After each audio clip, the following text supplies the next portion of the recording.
Bienvenue à tous, mesdames, messieurs. Quelle est très riche l'actualité au Bénin, oui. Plus on s'approche de 2021, il y a de la matière. Présidentielle 2021, mesdames, messieurs, le jeu sera-t-il ouvert à tous ou à la manière des législatives de 2019? S'il y a cette préoccupation partagée par tous, le chef d'État béninois, Patrice Talon, en tournée de reddition de comptes depuis peu, n'a de cesse de rassurer. Les voix demandant des gages d'une telle assurance se multiplient aussi presque au quotidien. Au nombre d'elles, celle de l'ancien garde des Sceaux et ancien député Valentin Dianontin Agassou, qui évoque 3 préalables majeurs pour une élection véritablement transparente et inclusive. Supposés préalables à assouvir avant la présidentielle de 2021. Quelle urgence! C'est la grosse interrogation au menu de votre émission Débat du jour. Qui, mieux que l'intéressé parlant de préalable, pour élucider la préoccupation? Oui, avec nous pour cet instant débat, mesdames, messieurs, le garde des Sceaux, l'ex-garde des Sceaux, oui, Valentin Dianontin Agassou. Avec la complicité de la régie, nous le recevons donc pour vous. Valentin Dianontin Agassou, bonjour à vous. Bonjour, cher ami Yitonji. Merci. Comment allez-vous? Ça va très bien. Et vous-même? Je vais bien, je rends grâce. Merci vraiment pour la disponibilité passée, cet instant d'éclairage avec nous. En tout cas, ils en ont besoin, oui, les Béninois qui s'interrogent après cette sortie très médiatique. Pour cet instant débat, je serai en compagnie de mon collègue Landry Salanon, qui n'est plus à présenter. Landry Salanon, bonjour. Bonjour, Joali Tonji. Bonjour, Valentin Dianontin Agassou. Bonjour, monsieur Salanon. Ça fait longtemps que j'ai vu votre beau visage. Et merci également à toute la technique de Sika TV. Voilà, c'est nous qui vous remercions. Récemment, vous avez effectué une sortie, monsieur le ministre, au cours duquel vous avez parlé de certains préalables qu'il faudrait donc régler avant la présidentielle. On vous sait beaucoup plus rapide sur certaines préoccupations. Mais première question, pourquoi avoir attendu pratiquement à l'approche de l'élection, Valentin Dianontin Agassou, pour relever quand même des insuffisances dans la Constitution qui a été votée il y a plus d'1 an? Merci beaucoup, monsieur Salanon. D'abord, une fois encore, je vous renouvelle ma reconnaissance pour cette opportunité que vous m'avez donnée pour revenir sur cette déclaration que j'ai faite. En réalité, c'est fait à dessein simplement parce que je cherchais une date symbolique. Si vous avez bonne mémoire, j'ai fait cette déclaration le 2 décembre 2020. Le 2 décembre 2020, ça fait 30e anniversaire du référendum constitutionnel de 90. La constitution du 11 décembre 1990 a été adoptée par le peuple béninois par référendum le 2 décembre. Donc c'est pour pouvoir marquer, parce que pratiquement tout le monde a déjà oublié, on garde seulement la date du 11 décembre, alors que cette constitution est revêtue de l'onction populaire, du sceau du peuple béninois. Donc c'est le peuple béninois qui s'est exprimé à travers cette constitution, contrairement à la constitution privée de 2019, où dans une nuit, rapidement, on a concocté un brouillon qu'on a baptisé constitution, qu'on a voulu imposer au peuple béninois. Donc j'ai voulu ressortir les incongruités contenues donc, dans ce papier appelé constitution. Et je ne pouvais pas trouver une date aussi symbolique que le 2 décembre, où le peuple béninois a adopté la constitution du 11 décembre 1990. D'accord, de façon générale, que reprochez-vous notamment à certaines dispositions qui figurent dans la nouvelle loi qui a été adoptée? Merci beaucoup. Il y a tellement à dire que je me demande même si nous allons avoir vraiment le temps pour passer en revue, mais je vais me limiter à 3 ou 4 principales préoccupations. D'abord, vous savez très bien que dans la nouvelle constitution, et comme déjà une réunion du Conseil des ministres l'a déjà dit, ils ont fixé le premier tour des élections au 11 avril. Et vous savez, c'est l'article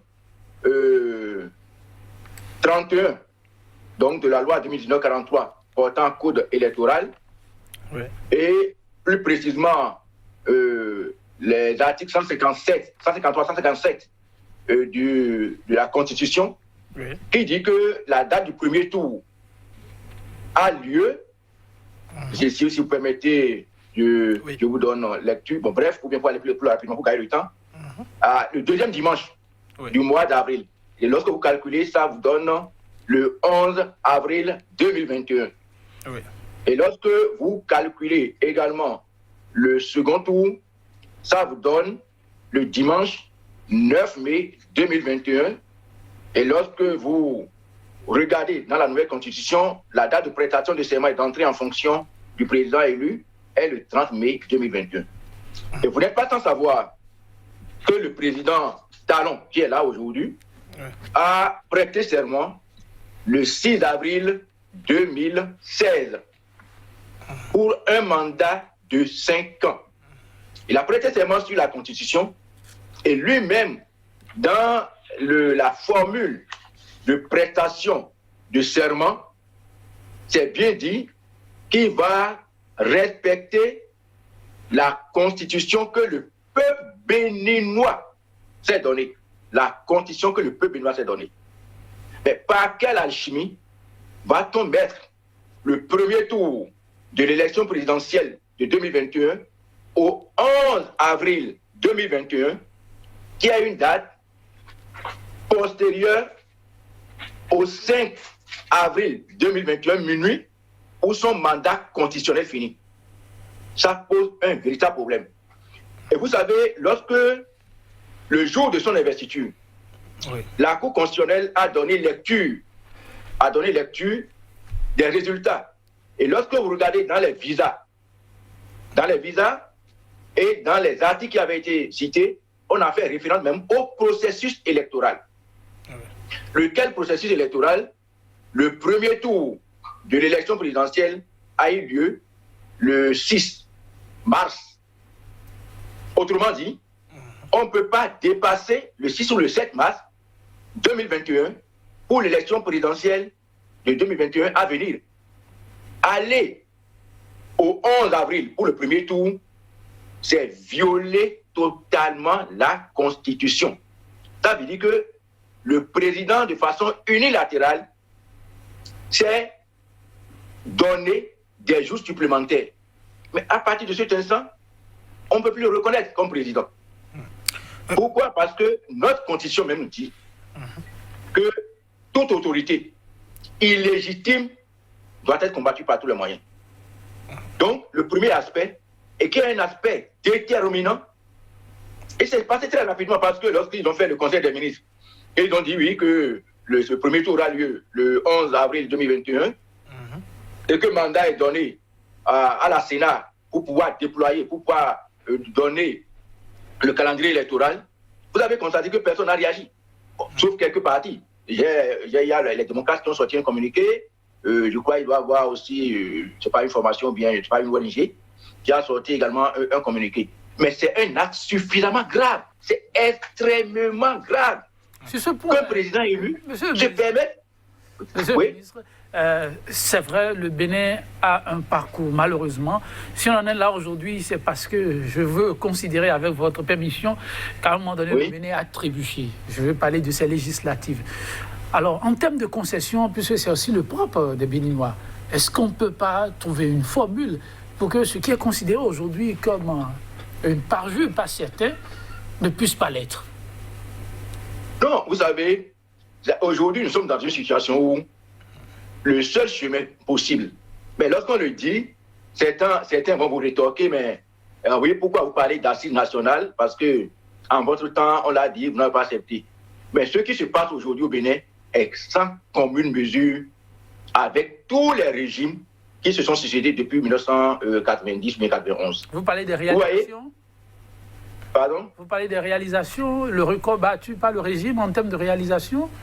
Quelle réalisation? Oh, mon frère Yetonji, c'est toi qui dis ça? Tu ne vis pas au Bénin? Non, je me pose la question parce que vous avez dit... Mais non, je parle d'abord de la violation de la Constitution, des droits de l'homme et tout le reste. Vous savez, la Constitution du 11 décembre 1990, le président, son ancien ministre de la Justice, Djogbenou, en moins d'1 an, ils ont violé par plus de 10 fois. 10 fois. Et tout à l'heure, dans le développement, je vais vous faire voir que leur propre constitution privée, qu'ils se sont donnés là, ils ont violé ça même encore par rapport aux élections communales. On veut savoir déjà. On veut savoir à quel niveau ça a été violé déjà. Oh, mais vous savez, c'est terrible. Vous savez que lorsqu'on a fait les élections communales et qu'on a commencé à installer comment vous les appelez là, les conseils communaux et les maires, on a couru pour aller à l'Assemblée nationale pour aller voter une autre loi qu'on a appelée loi interprétative. Vous vous rappelez très bien. On a appelé loi interprétative, alors que dans le code électoral, même dans la constitution de leur propre loi, il est dit que, voilà, je vous cite ça, c'est l'article 153.2, pour que les gens ne disent pas que Jonathan raconte n'importe quoi. Et les élections couplées législatives communales organisées, un instant, je vais trouver l'article tout à l'heure, je crois que c'est quand même ça, 153, que les conseillers élus, c'est le mot élu qui est utilisé. Mais dans la loi interprétative, on a parlé de désignation. À partir de cet instant, déjà, je m'étonne que la Cour constitutionnelle, qui a un professeur titulaire, puisqu'il ne peut plus agrégé, maintenant il est déjà titulaire, de droit, puisse dire que cette loi est conforme à la Constitution. Et quand nous parlons de la vassalisation des institutions de la République, les gens ne nous croient pas. Vous pouvez imaginer que l'Assemblée nationale, où il y a plein de juristes, il y a même des professeurs qui tout le temps se réclament professeurs de droit à l'université. Ils ont pu voter une loi comme ça. Et j'ai dit, ça a sonné le glas de la décentralisation. Parce que cette loi interprétative est en contradiction avec toutes les lois sur la décentralisation. Et mieux, je vous dis que dans leur propre constitution, on a parlé des conseillers élus, des conseils élus. Jamais de nommer, jamais de désigner. Et vous voyez, la Cour suprême, qui est juge du contentieux électoral, également n'a pas vu ça. C'est-à-dire, le Bénin aujourd'hui, tout est dessous. Donc, et pour répondre à votre question, je dis, tout est à reprendre. Et ce n'est pas pour rien que la Cour africaine des droits de l'homme a dit de jeter tout ça dans la poubelle. Vous voyez, une loi, en réalité, je pense qu'il faut se lever seulement, avoir un rêve, écrire des lettres, des mots, et ça peut tenir pour une loi. Non.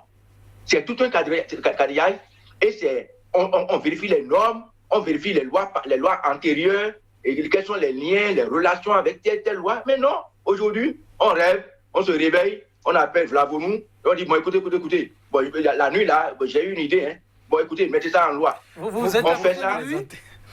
Vous vivez ça à côté de lui? C'est votre ami? Et vous faites des confidences, c'est ça? Oui, mais écoutez. Vous faites des confidences? Pendant que j'étais à l'Assemblée nationale, vous avez vu toutes les dénonciations qu'on faisait par rapport à la loi. Même quand vous savez, j'ai été garde des Sceaux. Hein. Quand j'étais au gouvernement, lorsqu'il y a des lois et que nous sommes invités au niveau de la commission des lois, on appelle tous ceux qui sont concernés par cette loi. Si c'est par rapport à la fonction publique, on appelle toutes les centrales syndicales qui venaient.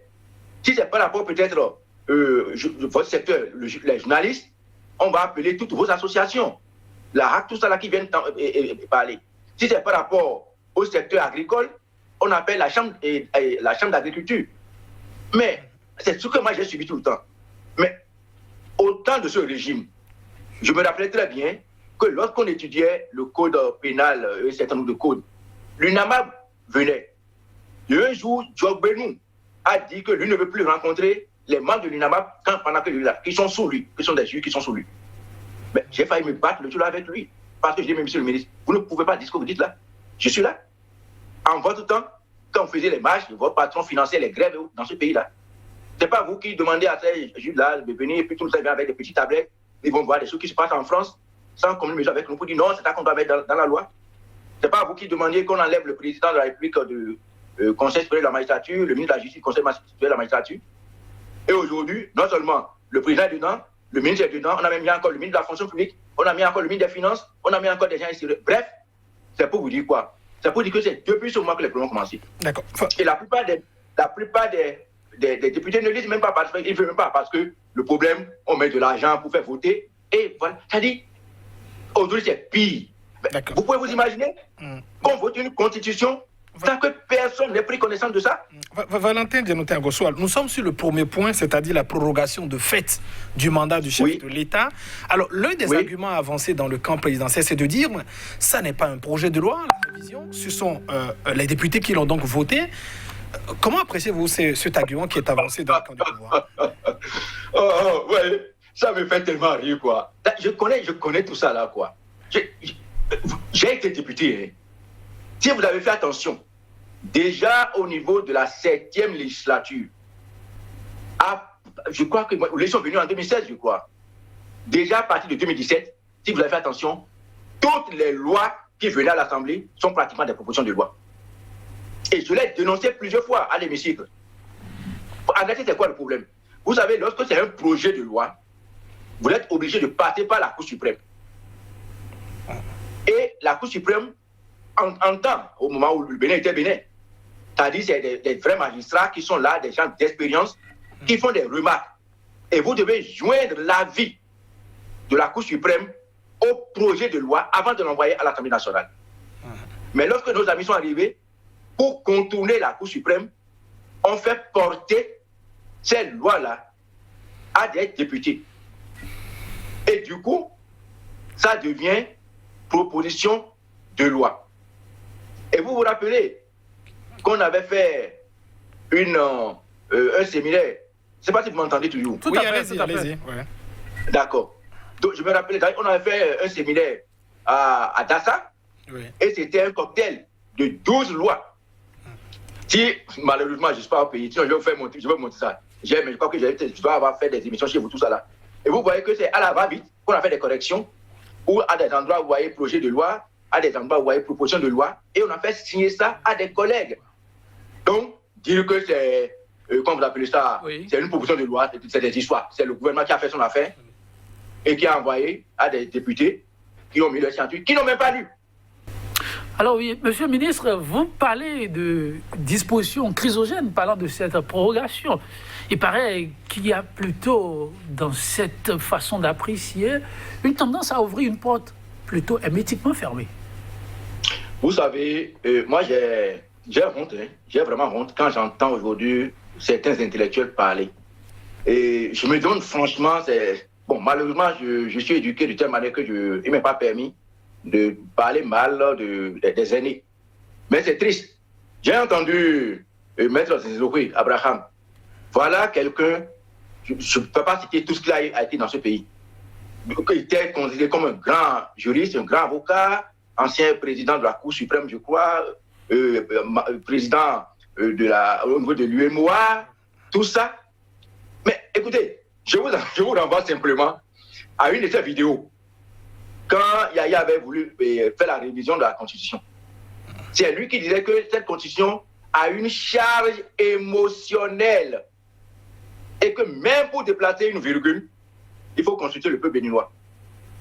Curieusement, c'est celui-là, à son âge, celui-là qui a eu tout le parcours qu'on le reconnaît, à son âge, aujourd'hui, qui se permet de venir s'asseoir devant l'écran pour dire que c'est tellement bien fait, qu'il n'y a pas de crise. Vous savez, le président, je vais lui dire quelque chose, hein, mais c'est que toutes ces histoires, c'est des passés, c'est que nous ne faisons pas souvent l'histoire. Les dossiers de machines agricoles, tout ça, en temps, quand le président s'était accaparé de ça au niveau de la SONAPRA, c'était les là qui avaient aidé à tout ça. Donc, c'est d'anciens liens que les gens sont en train de perpétuer. Comment vous pouvez comprendre que ces lois ne vont pas amener de crise du moment où, non seulement le président veut escalader son mandat constitutionnel pour se taper une rallonge de 2 mois, que le peuple béninois ne lui a pas donné. Alors que il est dit à l'article 66, alinéa 2 de notre Constitution, que les Béninois peuvent par tous les moyens combattre une autorité légitime. Première chose. De deux, comment pensez-vous qu'avec cette disposition de parrainage, et peut-être qu'on va aborder le sujet tout à l'heure, qui est mentionné dans cette constitution révisée, une constitution qui n'a pas une onction du peuple béninois, qu'on dise qu'il y a des parrains, alors que l'opposition n'a pas été aux élections législatives. Ces élections où on a connu des morts, des dizaines de morts, dont les cadavres sont encore dans la glace, gardés, et qu'aujourd'hui on demande que les gens aillent aux élections alors qu'ils n'ont pas de députés pour être parrains, ils n'ont pas de maire pour être parrains. Vous pensez que ça ne va pas amener des crises? Ce qui rassure, l'honorable, ce qui rassure plus d'un, c'est votre bout de phrase. Vous dites qu'ils n'ont pas de députés, ils n'ont pas de maire. Aujourd'hui, on sait à quelle obédience tout cela appartient.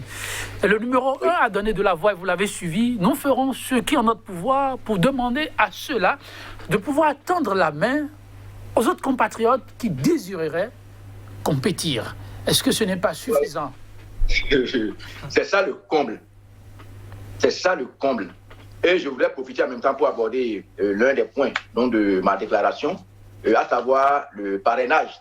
Je l'avais intitulé le parrainage, tripatouillage de la Constitution et du Code électoral. Et vous savez, tout est parti de cette élection, de ces élections législatives pour lesquelles on n'avait pas permis à l'opposition de participer. Par cette histoire de conformité, je ne sais pas si on ne commence pas à oublier même le mot, qui a été introduit par la Cour constitutionnelle, mais qui ne se retrouve même pas dans le Code électoral. Vous n'oubliez pas de répondre à notre question, monsieur le ministre. Non, je viens. Je vais bien répondre à votre question. Donc, ce président qui, lors de ces élections législatives, a rencontré les hommes politiques à la présidence pour dire, moi je serai à votre place. Je ferai tout pour aller à ces élections. Pour faire croire que ce n'est pas lui qui était derrière.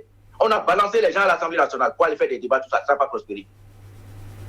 Donc celui-là qui voulait contrôler les 83 députés, qui a tout fait pour effectivement tailler une loi, une loi sur mesure en empêchant l'opposition d'aller aux élections, c'est celui-là aujourd'hui qui vous dit qu'il veut vous passer, il va négocier. D'abord, c'est même la totale.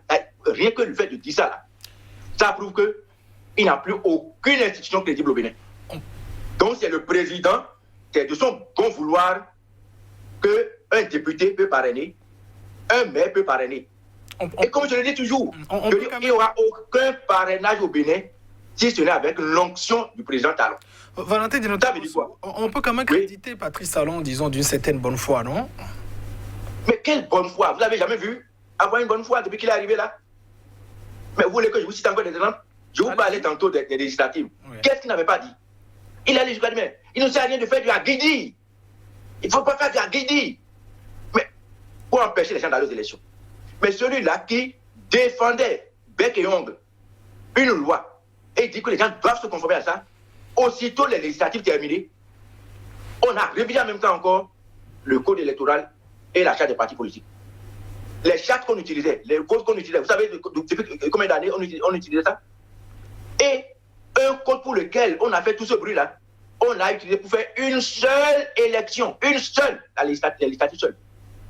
Et on a changé complètement, pour pouvoir mieux servir les choses pour aller au communal. Est-ce que ce n'est pas votre lecture, monsieur le ministre? Est-ce que ce n'est pas votre lecture? Parce que ce rappel, ça a été fait parce qu'il y a eu un dialogue politique qui a fait des... Quel dialogue? Vous appelez ça dialogue vraiment? C'était l'intitulé, dialogue politique. Mais et on dit, qu'est-ce qui nous arrive au Bénin? Doit-on rejouer les bonnes? Doit-on rejouer? Ou bien c'est vous qui n'êtes pas d'accord? Je vous prends pour quelqu'un de très bien. Monsieur le ministre, vous avez suivi. L'intitulé, c'était ça, dialogue politique. Je vais vous renvoyer à un de vos collègues. Vous savez, les journalistes français de France 24 et RFI étaient venus sur l'initiative du président de la République lui faire une interview. Oui. Et parce qu'il a abordé le sujet du dialogue politique, le journaliste français, qui n'est même pas au Bénin, lui a dit, flash les yeux dans les yeux, monsieur le président, l'opposition n'était pas au dialogue. Si vous voulez, allez chercher encore la cassette. On a suivi. On a suivi, monsieur le ministre. Et le président a dit, mais quoi? Vous n'avez pas vu le CBE? Vous n'avez pas vu le scène de CBE là où mais le président, vous parlez de quelle opposition? Et le journaliste a ajouté, il y a eu contre-dialogue. Il dit, mais je n'ai vu personne. Vous parlez de qui? Bon, peut-être j'ai vu mon ancien ministre de la Défense. Qui encore? Qui? Ouais. Donc c'est ce pourquoi Écoutez, j'étais le secrétaire exécutif national de FCBE. C'est parce que j'ai refusé d'être acheté que je suis là. Vous l'avez oublié comment FCBE on a fait. J'ai convoqué une réunion du bureau politique pour qu'on puisse statuer sur cette question. Et le bureau politique a dit on ne va pas à ce dialogue. Mais en ce moment, mon adjoint, à qui j'ai demandé de diriger cette réunion, ils avaient déjà les convocations dans leur poche. Et ils sont allés à ce dialogue. Donc, c'est pour entrer. Et c'est pour ça que le président a fait cette communication. Donc, celui-là qui n'a pas respecté. Ouais, depuis que les partis là sont là à chercher leur récépissé. USL a eu son récépissé jusqu'à présent. Le PCB a eu son récépissé jusqu'à présent. Les démocrates, qui depuis un mois a demandé à se conformer, encore que, bon, je ne vais même pas faire de commentaires par rapport à ça, ils ont eu. Le chef de l'État a promis. Le président a dit à Parakou, à Tchaourou, à Savé, qu'il va prendre toutes les dispositions. Est-ce que dans un État normal, d'abord, c'est au président de prendre les dispositions pour que les gens aient leur député? Que dans 2 semaines, les 2 semaines ne sont pas encore épuisées. Les 2 semaines sont épuisées. On est à 3. Déjà. Pardon? On est à 3 semaines. Ouais. 3 semaines. Alors, c'est le président, hein? Parole d'un président à la République. Non, mais il paraît que le ministre lui a trouvé quelques coquilles, le ministre de l'Intérieur. Ça, est-ce que le président a à voir? Mais c'est ce que je vous dis. Ne nous laissons pas endormir. Moi, je savais qu'il allait faire. Vous pensez que si on veut.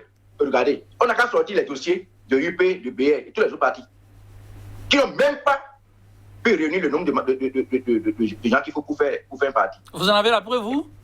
Oui. Vous n'êtes pas ministère de l'Intérieur? Ou bien vous avez infiltré le ministère de l'Intérieur? Pour dire mais bien sûr, c'est pas des cadres qui ont servi sous nous, qui sont là-bas. Ah bon? C'est pas les mêmes Béninois. Mais non, ils n'ont qu'à me défier. Et ils n'ont qu'à sortir tous les dossiers et on va commettre un cabinet d'expertise, un cabinet privé pour pouvoir faire le contrôle. S'ils sont vraiment sûrs d'eux-mêmes là, ils n'ont qu'à sortir tous les dossiers. Je suis sûr qu'après ils vont même essayer de rattraper tout ça là, mais pourtant il y a toujours encore des trucs dedans. Donc, et vous pensez que un président qui dit qu'il va aider, et c'est ce président maintenant, on dit qu'on a mis quoi, on a mis Wemé ou bien on a mis Porte Nouveau. Non, arrêtons. Donc c'est ce président qui vous dit, et on a reconnu. On dit dans ma langue, que ça signifie? C'est-à-dire, le sorcier ne peut pas vous assister pour faire un accouchement. Vous allez faire un mort-né. Même si votre enfant. Il paraît qu'il peut vous protéger contre les autres qui sont du même couvent que lui. Ou bien c'est pas possible. Non, même si vous faites un enfant vivant, il va l'étouffer. Là, son coton dit bon, oui. Bon, monsieur le ministre, le parrainage, vous n'y croyez pas? Mais je dis quel parrainage? Écoutez, je vous ai dit, c'est l'article 44 de la nouvelle constitution qui a institué cette affaire-là. Qui dit nul ne peut être candidat aux fonctions du président de la République ou du vice-président de la République s'il n'est dûment parrainé par des élus dans les conditions et suivant les modalités fixées par la loi. Et après, on a parlé de 10%. Et je vous ai dit que les 83 députés, aujourd'hui 82, sont à 100% pour le président Talon. Et c'est des gens qui répondent à l'œil et au doigt. Ils ne lisent même pas les lois qu'on leur envoie. Je vous assure tout. La constitution là, dont on parle là, je parie que de tous les membres du gouvernement, tous les députés, tous les membres de la Cour constitutionnelle, à peine 5 personnes ont lu cette constitution. C'est selon vous. Pardon? Je dis selon vous, Valentin Dianonté-Angosso. Ouais. Oui. Donc j'ai dit selon vous, voilà, c'est ce que vous dites. Alors je voulais dire, alors vous avez dit. Non, je le dis simplement pas. Pourquoi? Je vais vous donner un exemple. J'ai entendu votre comment il s'appelle là, le ministre Orula, que moi j'appelle un ministre prestataire de service, faire des affirmations suffisamment graves. À quel niveau? Par exemple, pour justifier par exemple que oui, qu'avec ce que j'ai dit là, que j'ai dit que non, que on ne doit pas déplacer la date du 11, et il lui dit que c'est pour respecter les élections groupées. Oui, l'alignement. Au cours de la... Voilà. Je parie que Orula n'a jamais lu cette constitution. Jamais. Et pourquoi? Vous avez, c'est le titre 10.1 qui a traité des élections générales. Et les articles 153.2 dit que les élections couplées législatives et communales sont organisées le 2e dimanche du mois de janvier de l'année électorale. Autrement dit, ça veut dire quoi? Ça va être le dimanche 11 janvier 2026. Tu veux bien mon raisonnement? Oui, allez-y. Ça va être le dimanche 11 janvier 2026. Et ensuite, on dit, l'article 100, donc c'est les statuts communaux. L'article 153.3. L'élection du président de la République est organisée le deuxième dimanche du mois d'avril de l'année électorale. Autrement dit, dimanche 12 avril 2026. Au total, l'année électorale suivant la constitution du talon, c'est l'année 2026. D'accord? Les élections couplées législatives communales auront lieu le dimanche 11 janvier 2026. L'élection présidentielle aura lieu le dimanche 12 avril 2026. En temps normal et conformément à notre constitution, l'élection présidentielle doit avoir lieu le 6 ou le 7 mars. En quoi une élection présidentielle qui va avoir lieu déjà en mars, parce que le président qui va être élu en 2021 doit prêter serment le 6 avril 2021. S'il prête serment le 6 avril 2021, son mandat vient à terme le 5 avril 2026. 5 avril 2026. Et l'élection présidentielle doit déjà avoir lieu le 7 mars 2026. En quoi ça gêne de faire les communales et les législatives qui sont prévues normalement pour le 11 janvier 2026? Et on veut nous faire croire que c'est pour ça. La question n'est pas du tout là. Bref, c'est pour vous dire quoi? C'est pour vous dire que tout ce qui se fait, c'est des calculs. Mais pourquoi avoir déplacé cette date? Dites-nous pourquoi, selon vous. Sans aller trop dans les détails. Vous savez, ça, notre président lui-même, il s'est créé tellement de problèmes. Tellement de problèmes qu'il a pris, avant d'avoir le pouvoir en 2016, il a pris tellement d'engagements dans le visible et dans l'invisible. Vous dites des choses, hein, mais monsieur Djenontin, on veut bien vous suivre. Il faut nous aider à vous suivre. Vous l'avez suivi, monsieur Djenontin? Oui. Je vais vous donner des exemples pour vous orienter. Oui, allez-y. Il a pris également tellement d'engagements avec des entités physiques et des entités spirituelles. Vous vous rappelez, comment ils ont appelé ça? Je ne sais pas si c'était quelque chose de rupture là. Tous ceux qui ont été aux élections présidentielles et qui ont accompagné le président. La coalition de la rupture. La coalition, voilà, la coalition de la rupture au second tour. C'est mis, hein, et c'est le ministre Abdoulaye Biochane qui a lu ça. Hein, qui a lu ça. Donc, comme, entre autres, bon, je ne vais plus revenir sur les 204 milliards qu'il a ramassés parce qu'il a dit qu'il ne va jamais prendre l'histoire du CCI, je ne vais pas revenir sur ça. Mais tout au moins, c'était dit qu'il a fait un seul mandat. Voilà encore un autre mensonge, et vous voulez que les gens croient à ce président-là. Et que c'est mis dedans qu'il va faire un seul mandat, mais il a dribblé, et c'est à cette condition que tous ceux-là l'avaient suivi. C'est pourquoi je parle d'engagement avec le visible et avec des entités physiques. Je parle de l'invisible. Vous vous rappelez, juste au lendemain de l'élection et de l'avènement du président Talon, on a fait des cérémonies rituelles à Abomey. Allez, vous pouvez consulter ça dans les archives de ORTB Télévision, Golf Télévision. Et on a tué des moutons, on a tué des vaches. On a fait encore une cérémonie de fa. Le président était assis le jour-là autour d'une table. Et ils ont dit, je vais dire ça en fond, peut-être je vais cette fois-ci, peut-être ça en français. Il faut essayer. À cette cérémonie, c'était dit que c'est-à-dire ils ont fait des vœux. Ils ont fait des vœux, donc ils sont venus pour accomplir les vœux. Les mêmes cérémonies ont été faites à Godomé. Et c'est un membre du gouvernement, je ne vais pas citer son nom, qui a été représenté le chef de l'État. Et là encore, on a dit, pas Mido, pas Miadi. Donc, l'engagement qu'ils ont pris, les vœux, ils sont venus. Donc, lorsque vous avez fait tout ça... Valentin Djenontin, est-ce que la conquête d'un pouvoir, chaque candidat, chaque personne n'use pas, en tout cas, disons, de tous les moyens à sa disposition pour le faire? Est-ce que c'est parce qu'on a peut-être médiatisé pour Patrice Talon que vous en parlez? Est-ce qu'il n'y a pas d'autres qui en font peut-être pire que ce que nous avons vu et ce dont vous en parlez? Non, au fait, je ne l'accuse pas. Je ne l'accuse même pas pour ça, parce que chacun est libre. Hein. Il peut même aller dormir dans un cimetière. J'ai vu même des gens qui ont habillé même des aéroports, tout ça là. C'est pas là le problème. Mais le problème en réalité, pourquoi avoir déplacé la date? C'est qu'en réalité, on veut déprogrammer. C'est ça le problème. Vous voyez, c'est un problème hautement spirituel. On veut déprogrammer parce que vous avez pris un engagement pour dire, vous faites un mandat et le mandat finit normalement le 5. Le fait de le déplacer, en réalité, c'est pour mettre dans la tête, ce n'est pas seulement des hommes, hein, mais ça dit du point de vue spirituel pour dire, ce n'est pas le mandat dont j'avais parlé. Le mandat dont j'avais parlé, c'est du 6 avril au 6 avril 2016 au 5 avril 2021 minuit. Mais du moment où maintenant je vais jusqu'au 30 mai, c'est comme si c'est un autre mandat. C'est l'huissier qui nous parle.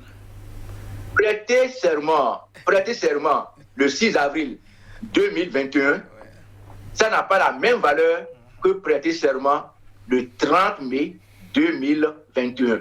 Donc, c'est une façon de déprogrammer. Mais pourquoi faire tout ça au lieu de respecter cet engagement? Merci d'abord pour la révélation.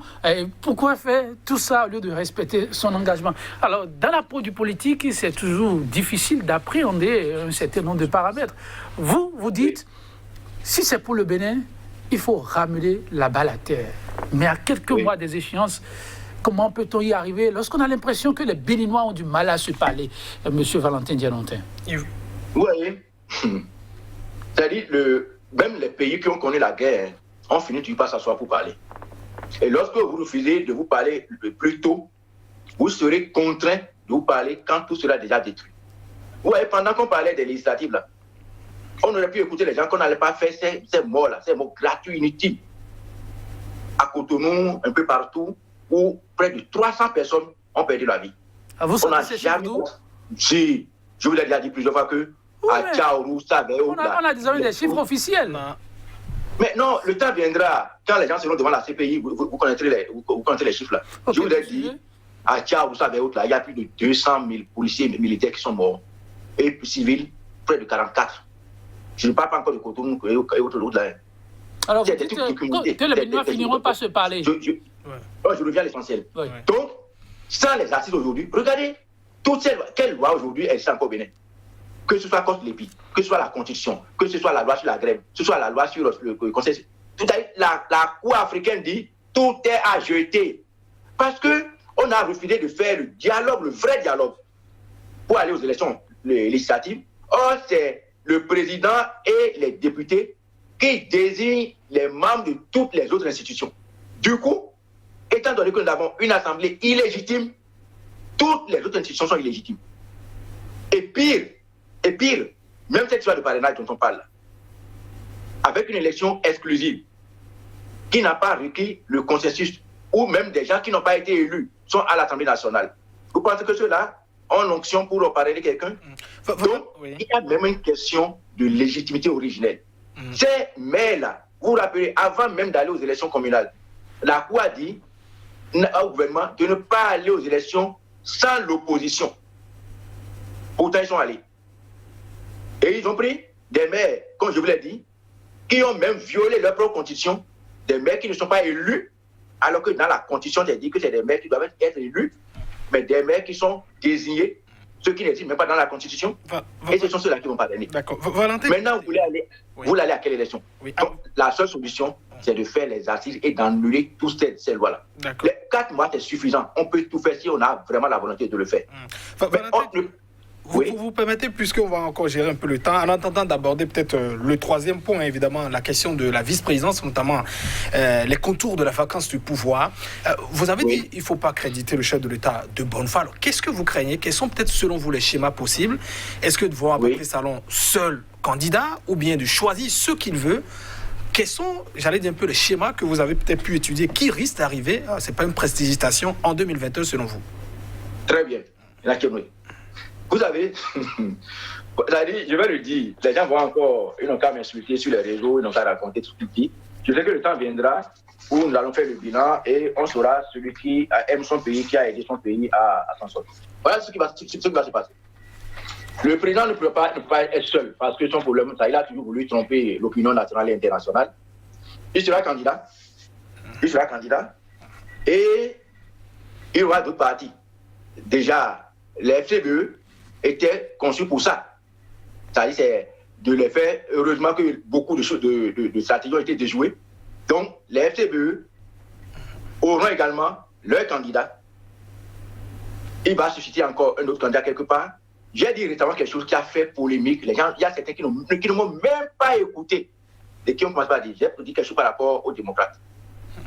Que je vais répéter encore. Ça, les gens peuvent encore dire ce qu'ils veulent. Je dis, ouais, toute la misère qu'il fait pour les démocrates, là, pour leur donner le respect, soit qu'ils ne donnent pas. ou bien il va attendre les derniers moments pour donner. Encore que j'ai dit, dans aucune loi, même dans leur propre loi, il n'est pas dit qu'il faut être dans un parti avant d'aller aux élections présidentielles, à l'élection présidentielle. S'il finit par donner, le récépissé aux démocrates, les démocrates vont désigner eux-mêmes leurs candidats. Ceux qui ne m'ont pas écouté là, qui m'écoutent bien maintenant. Ceux qui ne m'écoutent même pas avant de commencer par raconter les choses que Jonathan n'a jamais dit que les démocrates vont être quatrième bloc de talent. Jamais je n'ai dit ça. Et je ne peux même pas le dire. Mais je vous dis, le candidat qui va être choisi, comme c'est le président, qui va dire aux députés, aux maires de parrainer X ou Y, ce vrai candidat, ce candidat légitime, régulier des démocrates n'aura pas le parrainage. On va lui balancer quelques 5-6 députés maires pour qu'il n'ait pas les 16. Celui qui va avoir les 16 va être quelqu'un que le président Talon va prendre au sein des démocrates et va demander aux députés ou aux maires de lui donner le parrainage. Et au finish, on va commencer la communication encore, comme lors du dialogue politique là. Pour dire, mais voilà, j'ai tout fait, je lui ai donné le récépissé, j'ai tout fait, j'ai même travaillé les maires et députés pour les parrainer. Maintenant, telle personne est dans le parti. Il a pu avoir le parrainage, ce n'est pas pour le parti politique, c'est un titre personnel. Lui, il a tout fait pour l'avoir. Pourquoi ne pas le supporter? Et paf, pour faire encore la communication, vous dites, voilà. Et donc, les démocrates aussi sont allés aux élections. C'est ça le schéma. Voilà. Maintenant, ce qui concerne, et là, peut-être, je vais faire la transition, peut-être pour aller sur. Monsieur le ministre, on a juste 5 minutes. Et si on parlait, de vice-présidence, très rapidement, et les propositions. Là, il faut que j'aille sur la vice-présidence, on a plus 5 minutes. Oui. La vice-présidence, j'ai dit quelque chose. Vous voyez, c'est là le drame. Désormais, à partir de 2021, si jamais nous n'arrêtons pas ce qui va arriver là, on n'aura plus jamais à élire un président au Bénin. Pourquoi? Jamais. Vous savez, en 2021, il y aura le président Talon comme candidat. Il y aura Bian ou Abdoulaye Biochane qui va être son vice-président. Dès qu'il est élu, dans la Constitution, on dit que le président peut démettre le vice-président. Et je vous ai dit que c'est comment vous appelez ça, le président veut mettre en place pourquoi le mot m'échappe là, un truc où il sera à vie, son clan sera à vie, le président de la République. 6 mois, au plus, 6 mois, 8 mois, Bian ou Biochane sera démis et sera remplacé par Boko Olivier. Boko Olivier va être vice-président. Vers fin 2021, début 2022, le président Talon va démissionner. Et Boko Olivier devient président de la République. La loi dit que c'est celui qui est devenu président de la République qui va choisir le vice-président. Donc, il n'y a pas élection. Alors que le vice-président a été élu au même titre que le président de la République, mais le président peut le démettre. Boko Olivier, il a un groupe de gens.